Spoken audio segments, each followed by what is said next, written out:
Et c'est désormais l'heure de la revue de presse avec Hélène Frade. Bonjour Hélène. Bonjour Florent. On débute ce matin en Argentine avec la victoire du candidat de centre-gauche Alberto Fernandez. C'était des primaires, elles étaient organisées dimanche. Elle est considérée comme une répétition de la présidentielle d'octobre prochain. Cette élection marque la victoire du péronisme sur l'actuel chef de l'État, Mauricio Macri, d'après La Razón. Le quotidien espagnol rappelle qu'Alberto Fernandez a pour colistière Cristina Kirchner, l'ex-présidente argentine, mise en cause dans plusieurs affaires de corruption présumée. La perspective de son possible retour aux affaires, tout comme sa promesse de renégocier l'accord conclu avec le FMI, le Fonds monétaire international, affole les marchés, faisant chuter le peso de 19% hier.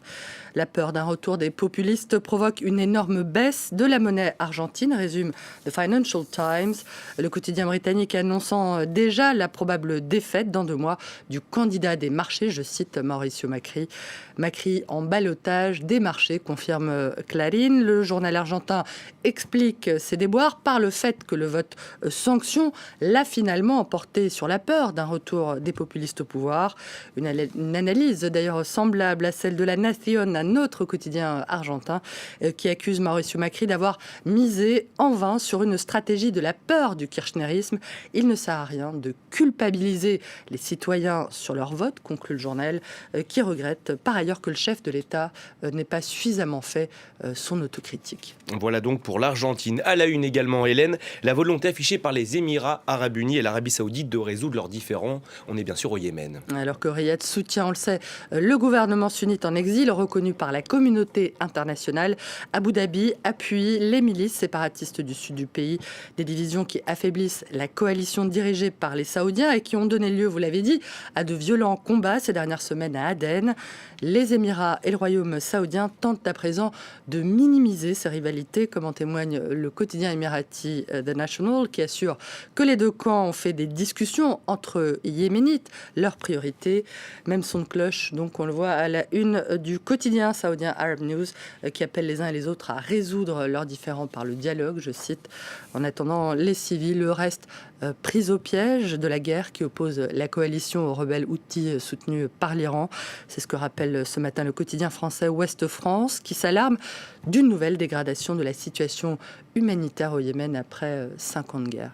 À la une également de la presse française, cette fois-ci, les éventuelles conséquences dans le pays donc de l'affaire Epstein, ce financier américain qui a été retrouvé mort en prison samedi, lui qui était accusé de trafic sexuel sur mineurs. Cette affaire qui secoue l'Amérique serait en passe d'éclabousser l'Hexagone, d'après la dépêche du Midi, qui rapporte que les ministres et secrétaires d'État, Marlène Schiappa et Aurélien Taquet, ainsi qu'une association de protection de l'enfance, demandent à présent l'ouverture d'une enquête en France où Jeffrey Epstein se rendait fréquemment et disposait même d'un domicile à Paris. D'après l'Obs, qui a analysé son carnet d'adresses de 2004-2005, ce document, qui avait été publié en 2015, donnerait une assez bonne idée de la vie qu'Epstein pouvait mener dans la capitale, où il pourrait avoir eu là aussi recours à de soi-disant très jeunes masseuses, puisqu'une section intitulée Massage Paris figure dans ce carnet et inclut une trentaine de noms. On ne va pas se quitter là-dessus, Hélène, un mot de sport. Un mot avant de nous dire à demain, des spéculations sur le transfert de Neymar. D'après l'équipe, le Real Madrid et le FC Barcelone se disputent pour recruter la star brésilienne. Un classico, on le voit à la une du quotidien sportif français, qui rappelle que Neymar a encore été conspué dimanche soir au Parc des Princes par les supporters parisiens. Entre le PSG et l'attaquant brésilien, le divorce est définitivement consommé et Neymar tenterait à présent de faire pression sur Paris pour partir le plus vite possible, voire dès cette semaine, selon le journal catalan Sport. Qui va remporter le morceau? Ah là là, quel interminable suspense.